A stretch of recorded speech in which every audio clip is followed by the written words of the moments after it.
Hacemos una primera prueba y ya está. Señores, aunque salga mal. Estoy grabando, 3 y acción. Estamos hoy aquí reunidos un grupo de amigos para hablar de, bueno, para darle, digamos, inicio a un grupo cultural que todavía no tiene nombre. La idea surgió a partir de los acontecimientos de estos últimos años y surge de una idea de montar una especie de escuela de discusión que podría llamarse Leidensschule o Escuela de Aprendizaje de Sufrimiento, sería en español, Eros y Tánatos, o bueno, todavía no está claro el nombre. La discusión de hoy es la primera prueba y partiremos de una frase de Mark Twain que dice que la historia no se repite pero rima, y lo cierto es que cuando más, bueno, y vamos a enmarcar esta frase con una época pasada, la época del romanticismo, haciendo una analogía entre lo que digamos el romanticismo fue a la Ilustración con la época actual.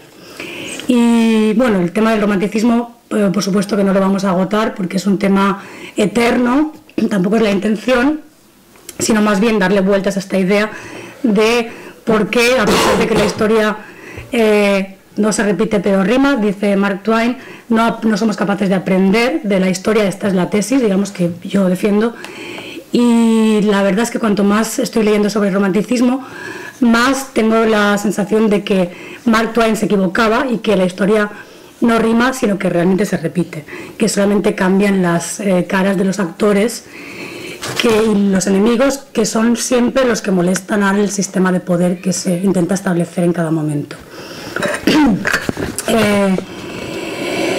¿Cómo empezar? Digamos que el hombre se relaciona entre sí a través del poder, y que hay dos fuerzas que mueven a la humanidad.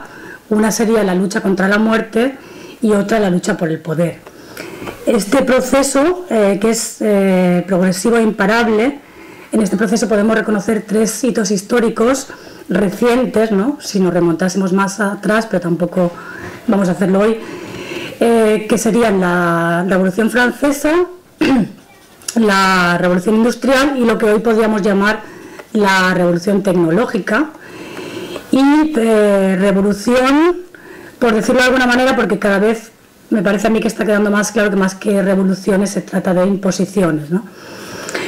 En todos estos casos se trata de la búsqueda de unos poderes, o sea, del intento de unos poderes de imponerse sobre otros, y para ello la masa es engañada con promesas, es instrumentalizada para que asuma el poder y lo defienda voluntariamente, sin percatarse al final de que triunfe el que triunfe, ella no va a saborear las mieles de esta victoria, más bien al contrario. El otro gran perdedor en todos estos procesos es el individuo, y este es uno de los temas del romanticismo, que se ve despojado de algo cuyo valor solo él puede conocer, que es precisamente un lado oculto, oscuro, eso de donde viene la vitalidad. Por el contrario, estas causas le aseguran el orden y el control, la supervivencia, pero a costa de toda la vida. Voy a hacer una pequeña, breve incursión al pasado, y os invito a todos a interrumpirme. O sea, es como vamos a montar esto como montábamos los debates de la escalera. Bueno, voy a presentar a los presentes. Aquí tenemos a Roberto, que es pintor, Irene, que es filósofa y especializada en psicoanálisis, a Juan Pedro, que es germanista alemán, y a Iván, que ha estudiado ciencias políticas, ¿no? Si no me equivoco. Bueno, brevemente, tampoco voy a decir nada más, y lo dicho, que yo voy a ir hablando y en algún momento igual hago una pregunta, pero os invito a que me interrumpáis cuando veáis algo que os interese o lo que queréis aportar. ¿Y tú qué eres? Y yo soy psicóloga. Bueno, detrás de la cámara tenemos a nuestro amigo Andrés Gesteira. La Ilustración pretendía derrocar el poder de la Iglesia y pretendía teóricamente derrocar el poder de la Iglesia y liberar al hombre de sus cadenas, emancipándolo. Pronto se convirtió en una demostración de poder que bajo nuevos nombres cometía las mismas atrocidades que las guerras religiosas cometieran antes. Finalmente la revolución acabó devorando a sus propios hijos. Y es que, como afirma John Gray, el conocimiento aumenta, pero la irracionalidad se mantiene intacta. Cuando un poder pretende establecerse, lo primero que hace es derribar los símbolos del viejo poder y sustituirlo por los propios. La Biblia en aquel entonces fue sustituida por la Enciclopedia de Diderot, cuyos protagonistas principales eran Locke y Bacon, que ambos defendían unos principios convenientes para el nuevo poder de la razón. Y simplificando mucho, Locke decía que el hombre nacía y era una tabula rasa, o sea, con lo cual se podía reescribir, digamos, la historia siempre de nuevo. Y Bacon, que tiene una frase famosa que decía que a la naturaleza hay que arrancarle todos sus secretos, ¿no? El triunfo de la razón sobre la naturaleza al final. Ellos cambiaron, en aquella época se cambiaron los nombres a los meses, se disolvieron las iglesias, se subastaron las obras sacrales, se celebraron en las iglesias ritos ateos. A la Catedral de Notre Dame, por poner un ejemplo de un lugar, de un lugar emblemático, le llamaron el Templo de la Razón y la Libertad, y los domingos se comenzó a celebrar la fiesta de la razón. Los días de la semana ya no iban a ser 7, porque el 7 se asociaba se asociaba esta cifra a una connotación mística y racional. Debían de ser 10, que era una cifra con sentido matemático. Muchos se desencantaron al poco tiempo de avanzar la Revolución Francesa, al ver en el campo de sangre en el que se había convertido.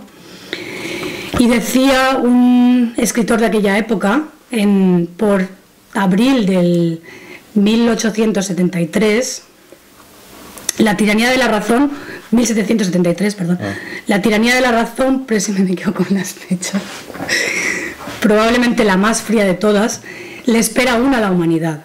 Cuanto más noble es la causa y más precisa, más demoníaca puede ser su abuso.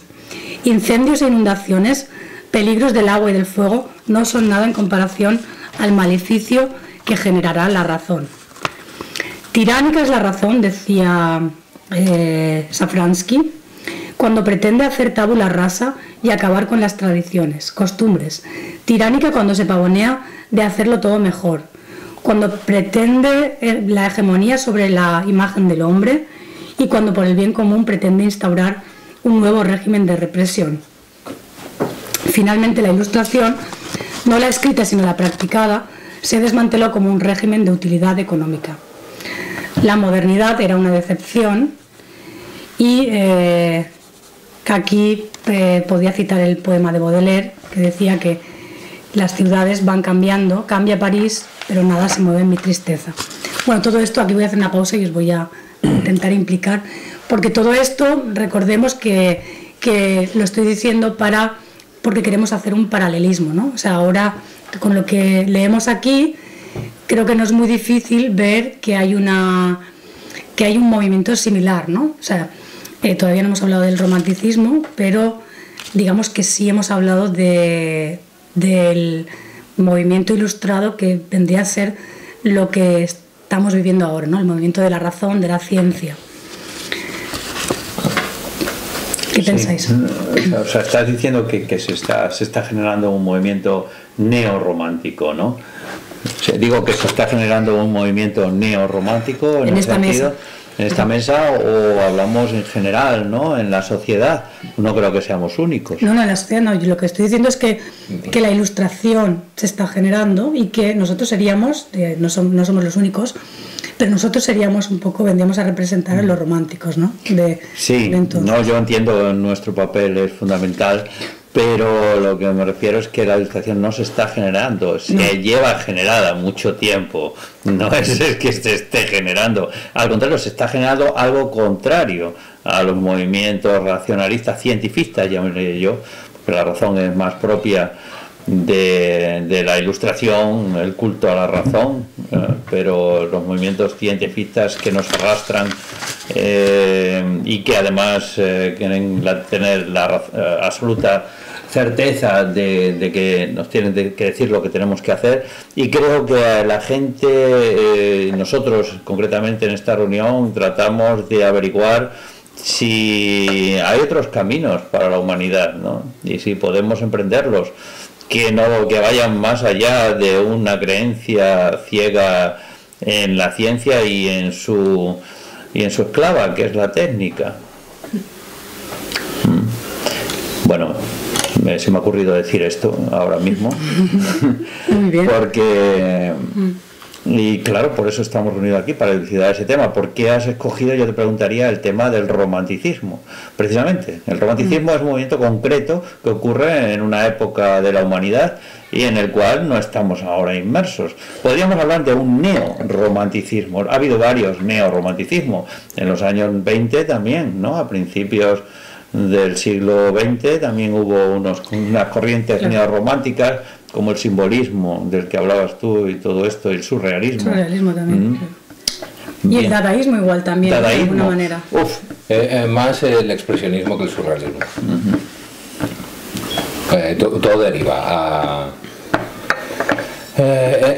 todo esto era una respuesta cultural desde la parte artística al neoclasicismo, que era lo que se había instaurado en el mundo a raíz de la ilustración. O sea, el movimiento artístico que parió la ilustración era el neoclasicismo, que era básicamente propaganda.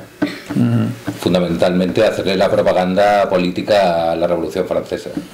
O sea, y con Jean-Louis David y toda esta gente. O sea. Estás hablando desde el punto de vista artístico, porque tú eres artista de artes plásticas. Una vez que habían desmontado toda la paraeta del dogmatismo religioso, les queda un vacío y empiezan a hacer ellos dogmatismo laico, y nombrando en cuadros como Napoleón autocoronándose como emperador y Napoleón. Exacto. O sea que lógicamente los dioses tenían que ser sustituidos por unos dioses menores, ¿no? Que eran los humanos, pero también con esa condición de dios, ¿no? Sí, pero Napoleón es el gran romántico, ¿no? Bueno, sí, de lo que estás hablando es de lo de la secularización, ¿no? Que se llama, ¿no? Era un idealista, que es lo más peligroso que hay. Pero, claro, yo lo que sé es que hubo, como tú has dicho al principio, ¿no? La historia rima, ¿no? Es la frase de Mark Twain. Y has dicho más o menos, no solo rima, sino que se repite. Él decía que no se repite, pero que lo que yo digo es que cuanto más leo sobre el romanticismo y sobre la ilustración, más veo la repetición, más que la rima, ¿no? Y más se repite cuando más niegas que está pasando lo mismo. Exacto. Sí, bueno, yo es que entiendo el sentido de rimar en repetirse. Sí. La rima es siempre volver a lo mismo. Hay un ciclo, ¿no? Claro. Lo mismo que en la música. Y sí, realmente solo pequeños cambios estéticos. Ya está. Bueno, avalados por la tecnología, porque no hay más remedio. Me refiero a que primero la ilustración, pongamos que es el momento de la historia mental europea en la que se produce un culto de la razón, que se hace de insoportable, y nace después un movimiento contrario que es el romanticismo, ¿no? Es que para empezar, es que esto es la farsa. Y después del romanticismo viene un nuevo realismo a finales del siglo XIX, que, como sabéis, la época de la industrialización masiva de Europa, ¿no? El culto era el culto a la ciencia, cuando se producen casi todos los inventos. Sí, volvamos a los valores que se predicaba en la ilustración. Sí. Libertad, igualdad, fraternidad. ¿Qué libertad? ¿Qué igualdad? O sea, partamos de la base de que ya era una farsa todo el asunto. Porque que esa libertad acabe con la autocoronación de un tío, sí, nombrándose emperador, O sea, yo no veo ahí solo veo un cambio de régimen. Roberto, avalado por una dialéctica. Sí, Roberto, eso no se sabía cuando se programaron los ideales de libertad, igualdad, fraternidad. O sea, ellos no pensaban que eso era una farsa. La farsa se descubrió después. Como ahora. La farsa fue porque para empezar es que se les fue la mano. Como ahora. Bueno, esa es la idea. Lo que me refiero es que ellos creían es que es eso, los demonios es eso, nacen de las buenas intenciones. Por supuesto. Es que yo no creo que hubiese buenas intenciones, no sé dónde Sí, en un principio sí, porque se trataba de derrocar un absolutismo y se trataba de imponerte. Se ponen a guillotinar pero no saben parar. Yo creo que no había buena intención, había intención de instaurar otro poder, el poder que ya se venía gestando de la razón, y al final que el poder de la Iglesia ya estaba en decadencia, y de la monarquía ya estaba en decadencia. Lo que le vendían al pueblo desde la prensa, ese es el tema, claro. Como ahí el paralelismo como ahora, claro, ahí puede lo que le vendían era que iban a hacer un mundo mejor. Pero ya es lo mismo que se está planteando ahora. Pero que no es que se perviertan las buenas intenciones, es que nunca las hubo. Bueno, digo, eso es lo que pienso yo. No hay buenas intenciones, hay mentiras que se proclaman para implicar al pueblo. Por eso te he dicho que la base es la farsa. Claro. Pero entonces, ¿vosotros no creéis que hay buenas intenciones por parte de nadie? Absolutamente de nadie. ¿Desde cuándo ha habido buenas intenciones desde el poder? No, del poder, la historia del poder no. Pero digo de la gente común que cree en una causa. La gente está engañada. Bueno, vamos a ver. Pero el poder, es que el poder, hay un poder, cae, se cortan cabezas, ¿no? Sí, hay otro poder que sustituye a ese poder. Entonces, el poder siempre busca el poder y es solamente. Claro, es un cambio. Pero estamos en paradigma. Pero eso también lo pasa mucho a veces. Porque también hay un problema ahí. Vamos a ver, hay lo de la Declaración Universal de los Derechos del Hombre y del Ciudadano. Ahí había un principio de emancipación. Lo que pasa es que luego el drama es como que se termina imponiendo de una forma absoluta. Y aparece pues eso ahí como el sujeto cartesiano que era como el que yo dudo, ¿sabes? Así de la duda, que es como el fundamento de la ciencia, se convierte como en un imperativo. Claro. Y ¿cómo decirlo? En base a eso se tira para adelante. Lo que quiero decir ahí, como que hay diferentes momentos, por decirlo así. Hay como un momento que es el de la revolución burguesa, que es frente a los poderes anteriores, pero luego eso va degenerando, como en el periodo de terror, un montón de cosas que incluso los que estaban por la revolución también pueden ser críticos. Y también está, pues por ejemplo, la crítica de Büchner ahí cuando escribe el Danton y todo eso. De hecho, muchos románticos eran revolucionarios al principio. Beethoven, William Blake, todos estos estaban a favor de la revolución. Goya. Claro. Goya era un liberal romántico. Luego acaban todos destruidos. Y no solo los románticos, también estaba el Marqués de Sade, que estaba dentro de la Bastilla diciendo un esfuerzo más. Fue detenido por todos. Sí. Primero por unos y luego por los otros. O Lafayette. Y luego lo que pasa es que por decreto te imponen los derechos, que es lo que va haciendo por toda Europa Napoleón después de haber dado un pucherazo, que da un golpe de estado, que es el 18 Brumario. Y eso pues fue una tragedia ahí para eso. Brumario era el mes de noviembre, ¿no? Que era Brumario. Era uno de los nombres, no los he encontrado, quería buscarlos. Uno de los nombres que otoño, sí. Y la historia de eso me remite porque, por ejemplo, Marx también habla así de la historia que se repite. Y dice unas veces se repite como tragedia y otras veces como farsa. Y eso es simplemente refiriéndose a Napoleón, porque luego Napoleón III también se impone, pero ya es una farsa, una comedia en el sentido de las live. Claro. Y el cuadro de la Corona de la Libertad guiando al pueblo no era del 1789, era de la de 1830. Sí. Y ahí ya en la representación de ese cuadro ya se ve incluso la división de las clases sociales.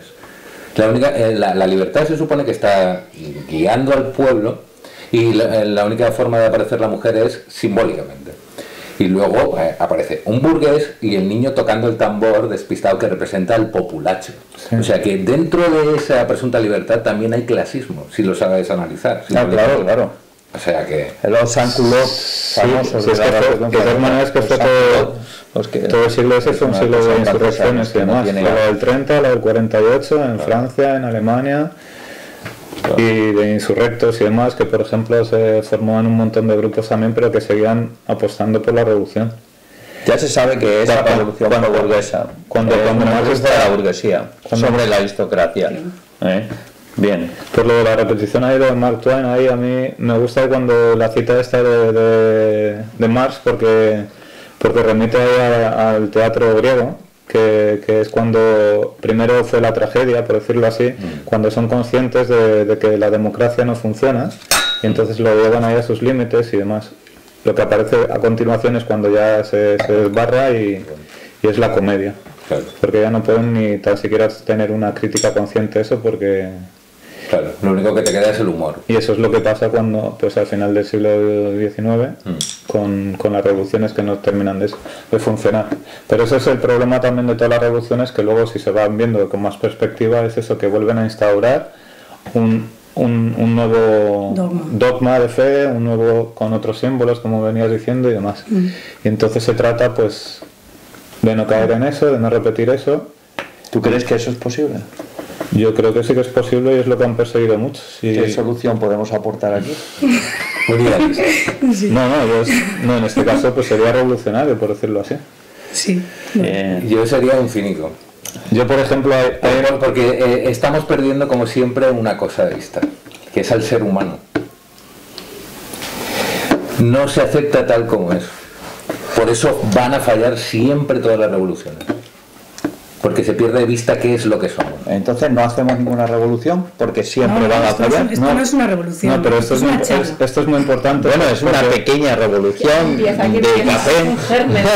Esto es una pequeña revolución del pensamiento. Espero que mi nombre no se guille. Cuidado, que hay muchos tipos de revoluciones. Están las políticas y están las revoluciones del pensamiento. Pues esa. Que esa es la que tratamos aquí de dilucidar. Si se está produciendo una revolución cultural o del pensamiento. Claro, pues esa es la futura. Podríamos hablar. No puede ser que una vaya independiente de la otra. Sí, van muchas veces independientes y a veces no coinciden. Se puede dar, por ejemplo, y los hechos, en los años 60 se dio una revolución cultural y del pensamiento que bueno, que hasta ahora arrastramos, que luego quizás haya degenerado, ¿no? Y también se han dado momentos culturales que no han coincidido con revoluciones políticas. A veces sí coinciden con revoluciones políticas. Los bolcheviques, ¿no? Cuando acabaron con los mencheviques y la revolución rusa.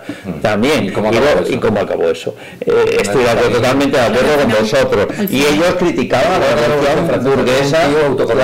Sí, pero Birchner está criticando eso, por ejemplo, en Danton, pero él se va a la clandestinidad, escribe... ¿Qué hicieron con los críticos? Como Trotsky y compañía. O sea, sí, el tema pues, igual sigo, porque el tema es... Bueno, yo quería terminar, como hablar así en términos así grandes, así como de revolución o contrarrevolución, que también hay dentro de los románticos.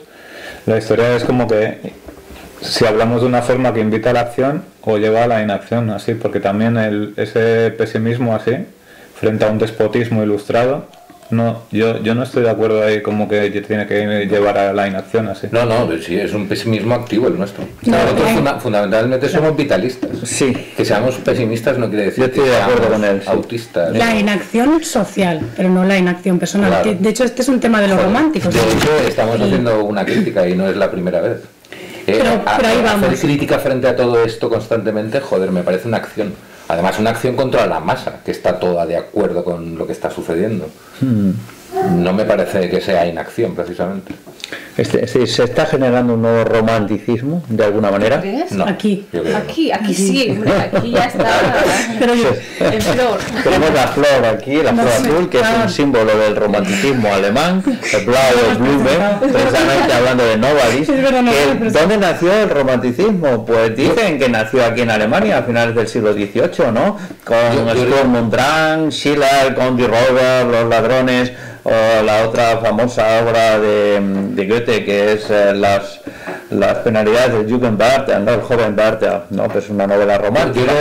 Porque luego Goethe se puso al romanticismo, lo sabe, y se volvió sí, él dijo que el romanticismo era lo enfermo y el clasicismo lo sano. Sí, yo además esta mañana estaba pasando por una librería y decía que en el escaparate estaba empezando a aparecer mogollón de literatura romántica. No, estaba dedicada al romanticismo. Bueno. creo que una forma de neutralizar todo esta acción romántica sería precisamente ponerla de moda en el mercado. Claro. Pero porque Irene el mercado es capaz de absorberlo todo y convertir al Che Guevara en una camiseta que la vender en el Corte Inglés. Sí, eso es cierto. Irene quiere decir. Pero tú preguntabas si creemos que se está generando un movimiento romántico, pero tú no lo crees. Yo he preguntado. Ha dicho, pero ¿creéis que se está generando? ¿No? Vale, porque Juan Pedro lo dice. Sí, porque claro, hablando de aquí sí, pero en general yo tampoco lo veo muy presente. Yo creo hay señales que anuncian que sí. Nosotros somos parte de eso. No creo que seamos los únicos. Seguro que no. En absoluto. Yo estoy viendo. Pero quiero verlos. Tenemos que verlos, no los vemos. Yo sí percibo algunas señales. Y lo percibo aquí en vosotros, en estas reuniones. Yo percibo el hecho de una enfermedad mental colectiva. Bueno, siempre estamos. Y la respuesta contestataria es creer en el rollo de los reptilianos y en el negacionismo absurdo. Pues nunca vamos a estar completamente sanos, Roberto, mentalmente. La repetición como comedia. Claro. Sí. Hombre, si te lo tomases a lo absurdo, sí, pero la gente se lo toma en serio. Si estuviéramos siempre sanos, la figura del negacionismo creo que es más una figura retórica que una real. Claro, porque yo no he conocido todavía ningún negacionista.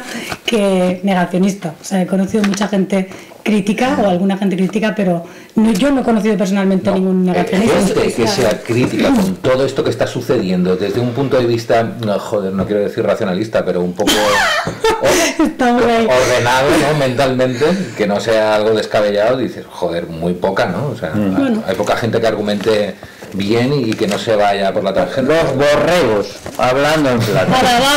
Los borregos. Y ahora, precisamente quería leer una frase que es muy graciosa no, si me permites.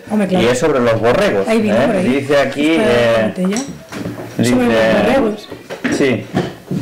Es que Clasiquino es un hombre tenaz en su empeño de seguir hecho borrego mientras le durare la vida. Juan Pedro, ponte en pie y agarra el micrófono y léelo. Vale, lo voy a leer otra vez. Se saldrá del plano. No puede estar después. En pie, ¿por qué? Sí. Es que... Ponte en pie. No, porque en pie, no me pongo en pie, si se me escucha muy bien, escúchame, tranquilízate. Mira, yo te digo que estoy hablando de... Mi cámara hay que hacerle caso, No, estoy hablando de... A espacio, Bueno, si queréis lo dejo, no hace falta, ¿vale? No, porque es que quiero contaros una cosa interesante porque viene a cuento de lo que estabais hablando. Vamos, si no queréis no lo cuento, pero de todas maneras no tiene nada que ver, o sea... Qué elocuente.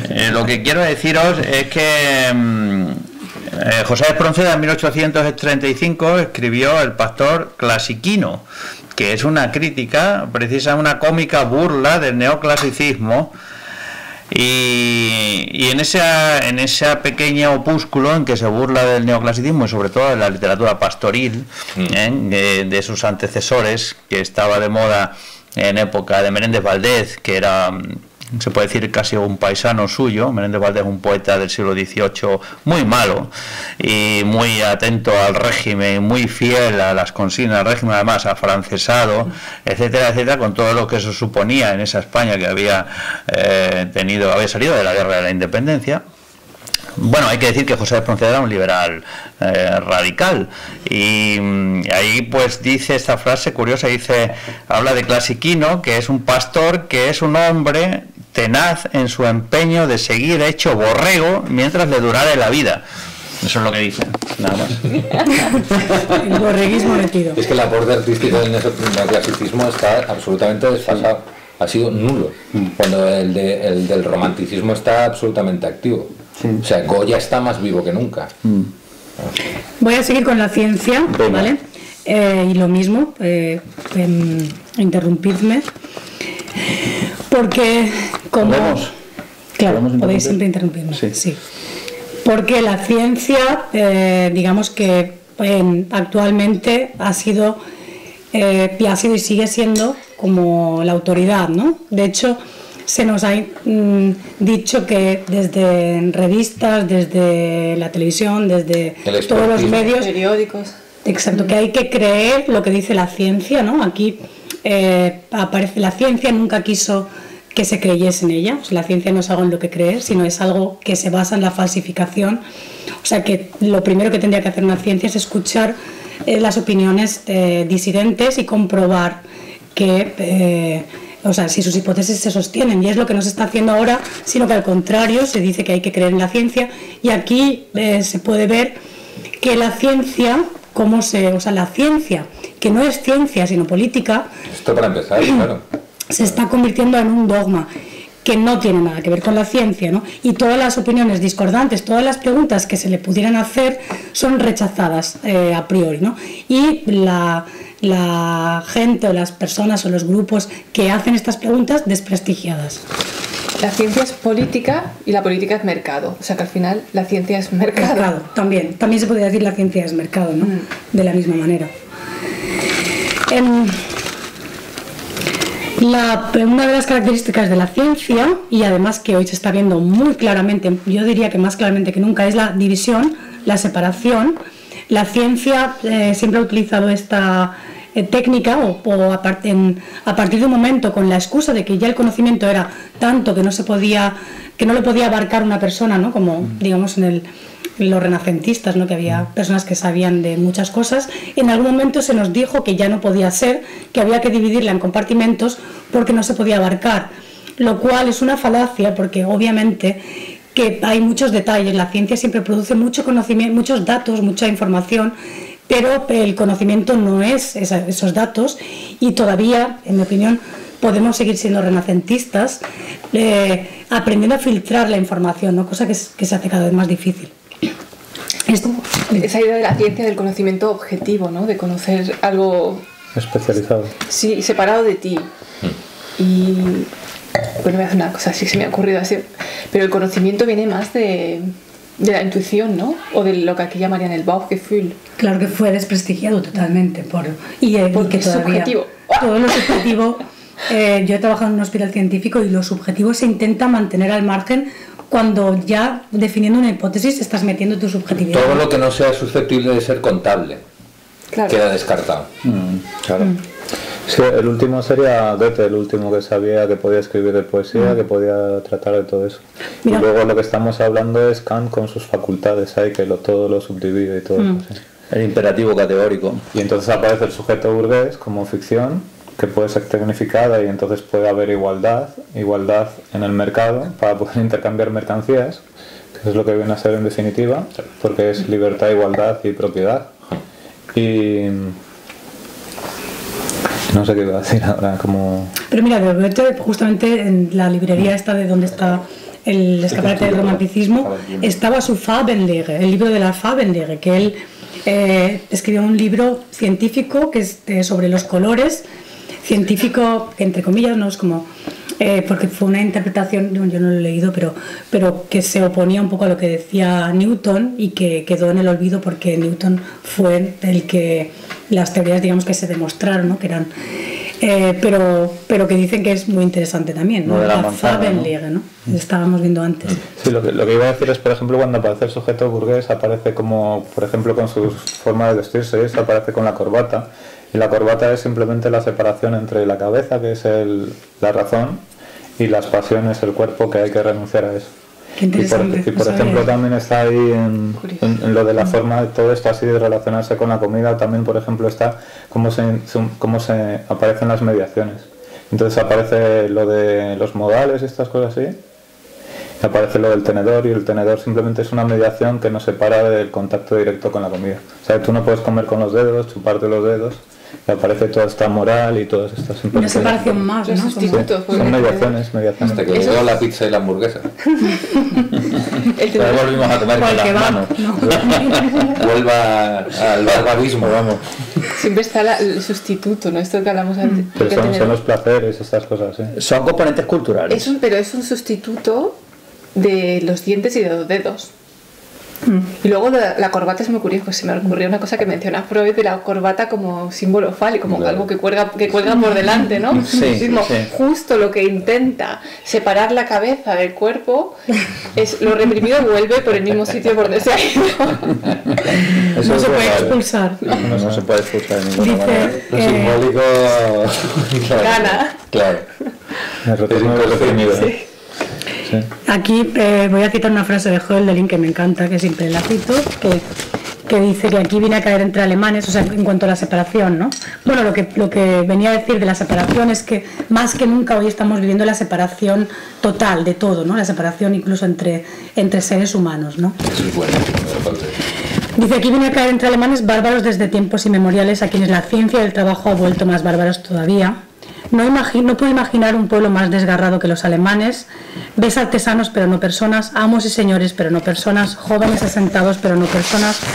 ¿No recuerda esto un campo de batalla donde brazos y manos desmembradas yacen juntas mientras la sangre vital se desparrama en la arena?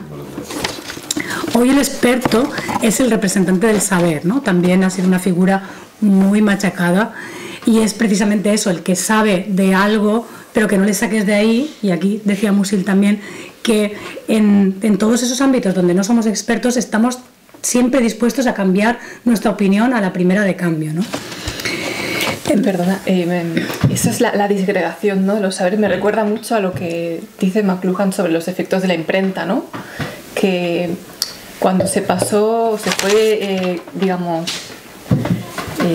fue progresivamente aumentando el uso de la imprenta y la gente empezó a leer más letra impresa, eso produjo una transformación que en el momento pocos percibieron quizá, pero fue como una gran corriente a la que era muy difícil oponerse. Y es como que ese efecto de la imprenta, ese leer letra uniforme, que eran impresas por tipos móviles separables, ¿no? Despersonalizada, ¿no? Claro, ya no era trazo, era un tipo móvil, cada letra separada de la otra, ¿no?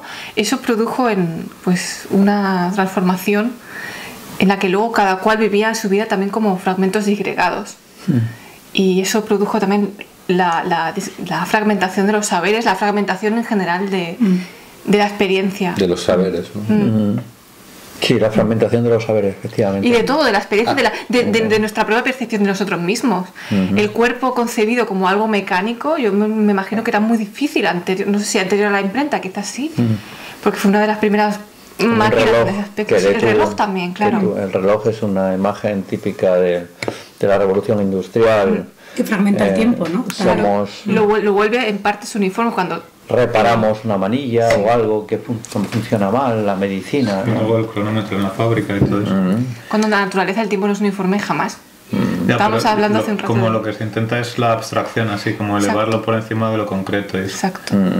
Y por eso la separación entre el cuerpo y que se vuelve a repetir actualmente de modo aún más bestia. Ahora es la abstracción pura. Y por eso estamos diciendo que negacionistas no conocemos ninguno. Es que es la abstracción del mal, es un mal abstracto y punto. Pero y los expertos, y en la crisis de hace 10 años eran los mercados los que decidían, y nadie sabía ni quiénes eran los mercados, es una pura abstracción. Y ahora siguen con una nueva abstracción nueva sobre la que tenemos que... Eso salía en las uvas de la ira, ¿no? Le van a quitar la granja al granjero y el tío dice, pues te pego un tiro al del banco, y dice, pues vendrá otro. Claro. Bueno, pues iré a por el otro, y dice, bueno, pues el otro será sustituido por otro. Y dice, bueno, entonces ¿a quién hay que matar? No hay una cabeza. No hay una es el sistema el que te engullen. Pero esto que decías de la abstracción es muy interesante porque Turner, el pintor, el romántico, o sea, ya da ese salto a la abstracción porque ve cómo está cambiando el mundo, empieza a imprimir la velocidad dentro de su pintura con esos primeros ferrocarriles y no le queda más remedio que llegar a la abstracción porque intuye que es la única forma de retratar el mundo moderno. Se ha diluido todo. Sí. Heinrich Heine tiene una frase curiosa sobre esto cuando llegó el ferrocarril, ¿no? Ya sabéis que llegó en 1835, 1840 aquí a Alemania por primera vez y dijo, con el ferrocarril se nos ha acabado el espacio y solo nos queda el tiempo. Dice él, bueno, es una frase de Heinrich Heine. Muy bueno, Heinrich Heine. Sí, que se lo dirán a los indios Hopi. Un romántico que dio el salto al humor y al absurdo. Con respecto a la ciencia, bueno, ¿queréis decir algo más? Si no... Pero hay otro aspecto interesante ya, cada tema. Pero bueno, hay otro aspecto de la ciencia que de nuevo remite al hecho de que es un una autoridad, diría aquí, y es la debilitación del individuo, ¿no? O sea, el año pasado o este año se ha declarado que a partir de ahora el individuo ya es incapaz de defenderse de los virus, ¿no? Es algo, tiene que ser tecnologizado, ¿no? Tiene que recibir una ayuda de fuera para defenderse contra los virus. Ya se habla, ahora mucha gente lo ve como lo vamos a dejar un poco en el aire, ¿no? Porque nadie ve el futuro y podríamos pensar que esto es una cosa puntual, no ha venido este virus y hay que inmunizarse contra este virus, pero ya se habla de la era de las inmunizaciones, ¿no? O sea, ya se está preparando una época en la que no va a ser esta vacuna ni va a ser este virus, sino que vamos a necesitar de la ciencia para defendernos de algo de lo que siempre nos hemos muerto, pero también nos hemos defendido, ¿no? Generando nuestra propia inmunización. Desde el 2020 el ser humano es débil e impotente y necesita la ciencia y a la tecnología para vivir. Y aquí también también podríamos tener una sensación de déjà vu o de recuerdo de la rima anterior con la Iglesia, ¿no? Que también debilitaba las almas, o sea, también consideraba al individuo como alguien débil. Que también es una perversión de las ideas espirituales o primigenias, digamos. Es la espiritualidad, en cuanto se convierte en una sede, pierde toda su función. Pues lo mismo pasa con la ciencia, que es en la que se avalan los expertos. Dicen la palabra ciencia y ya estás perdido. Pero lo que están haciendo ellos no es ciencia. No. Es mercado, es política, pero es eso. Dicen la palabra ciencia y es como, esto no se toca, es sagrado. Y ellos se comportan como se comportaban los curas en su momento con la espiritualidad. Igual, y el cuerpo es pecado. El uso del cuerpo es inapropiado y hay que han cambiado las batas negras por las batas blancas. Que también esa dicotomía, joder, me parece bastante simbólica también, ¿no? Siniestra, ¿no? Pues sí. Y luego sobrecalcar, la historia que rima. Claro, esto es como que está rimando con la revolución industrial, bueno, con la ilustración, o sea, con la ilustración, con la revolución francesa, con la revolución industrial y con hace menos de un siglo, ¿no? Había un enemigo, también esa es otra, señalarte un enemigo contra el que hay que ir y contra el que nos tenemos que unir. Fundamental. Bueno, Gemeinsam, ¿no? Gemeinsam. Estamos viendo una revolución tecnológica extraordinaria, que ha sido la introducción de Internet y todos estos aparatitos, que eso ha sido un salto cuántico. ¿Qué pasó antes? Claro. Sí. No sé si lo puedo mencionar así. Sí, claro. Bueno, 1933. Sí. Había un enemigo, ¿no? Había un enemigo que había que ir a por él y había que lavar el cerebro a través de la propaganda a la gente y mucha gente pues, se lo dejó. Ganaron las elecciones, ¿No? No sé. ¿De quién hablas? ¿De qué país? Joder. ¿De qué país? No hablas en general, ¿no? Yo sé de qué hablas. Sí. No me digas. ¿Qué perspicacia? Dilo, venga. Pero no sé si... No. Bueno, te ha quedado bastante No es claro. necesario. Sí, pues, Pero Orwell, el proceso es la el mismo, palabra claro. Sí, exacto, Orwell. George Orwell. Orwell, que 1984. Otro que también tenía fe en la revolución, que participó en la Guerra Civil Española y tal, y cómo acabó de todo aquello, ¿no? Viendo lo que vio. O sea, tiene de hecho un libro, La palabra y el poder, ¿no? El del Homenaje a Cataluña. Joder. Los grandes desengaños. Sí. Los artículos. Genial. Bueno, vamos al romanticismo, al final, que era el tema que nos une. Y hay una frase de Rilke, que la voy a leer en alemán, a ver si la puedo traducir libre. Dass wir nicht sehr verlässlich zu Hause sind in der gedeutenden Welt. Que no nos sentimos muy seguros en casa, en ese mundo gedeutet, como interpretado, ¿no? En el mundo de las palabras. Como esa necesidad que tenemos de esa sensación de que tenemos de que hay algo más, ¿no? Hay un poema de Rilke que también dice que le asustan las palabras de los hombres porque lo dicen todo con mucha claridad, ¿no? Acotan. Vaya. El romanticismo fue un movimiento que surgió como reacción. Bueno, es difícil hablar de situar claramente el romanticismo porque muchos románticos en realidad tenían fe en la revolución, ¿no? Esa es la gracia del asunto, ¿no? El desencanto. Claro, el desencanto, exactamente. El Tienzauberung, Claro. lo tenía aquí, que no sabía cómo si traducirlo por desacralización, desencanto o cómo. Que fue un desencanto, con el movimiento ilustrado, con la revolución, en lo que se convirtió la revolución, con el avance del progreso técnico. Se hacía necesario llenar un vacío que se generó y los románticos redescubrieron al individuo. La noche, el sueño, la fantasía, lo siniestro, lo infinito, las sombras. Como decía Blake, si las puertas de la percepción se abrieran, las personas nos aparecería el mundo como es, infinito. Schlegel, que es uno de los representantes del romanticismo, decía que para definir el romanticismo serían necesarios cientos de páginas. Y quizás hasta hoy la definición más conocida es la de Novalis, autor de Los himnos a la noche, que aquí sí que lo voy a leer en español directamente, dándole a lo común un sentido elevado, a lo ordinario una apariencia misteriosa, a lo conocido la dignidad de lo desconocido,